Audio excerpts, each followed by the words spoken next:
Most U.S. companies are making more money than expected this earnings season, and that has driven stocks to record high levels. But for companies that miss, they have a range of excuses that they use, some valid, some not.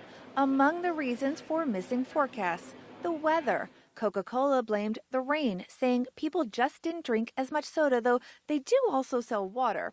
But even Google used the weather excuse, pointing to a warm spring in the UK on their conference call with analysts. Greencrest Capital's Max Wolf. Google had a good quarter, less good than people expected, better than last year, less than people thought. And they had to come up with a story. In a sort of weaker, less particularly profound moment, we heard some basically shamalama ding-dong about spring weather in the United Kingdom.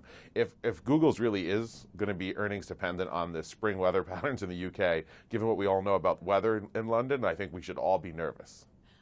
Microsoft's finger-pointing was at least in the right direction, sort of, says S&P Capital IQ's Sam Stovall. Well, you could blame it on two letters, PC, that basically with tablets coming into their own, the PCs really have been a big drag on a lot of these tech companies. Okay, so people are buying tablets and not PCs, but Microsoft has a tablet, the Surface. It's just not selling a lot. The company took a nearly $1 billion write-down tied to it.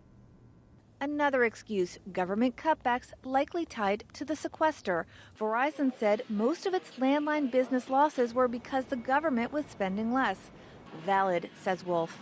Look, the sequester is real, and we're starting to see it bite. People kind of have a tendency to forget because it's been out of the news and it wasn't a cataclysm. And the things the public really freaked out about, whether those were air traffic control related, those got fixed. Everything else didn't. So there is real truth here. Another real truth. Wolf says the second quarter is just a tough season with no back to school or holiday season to drive business.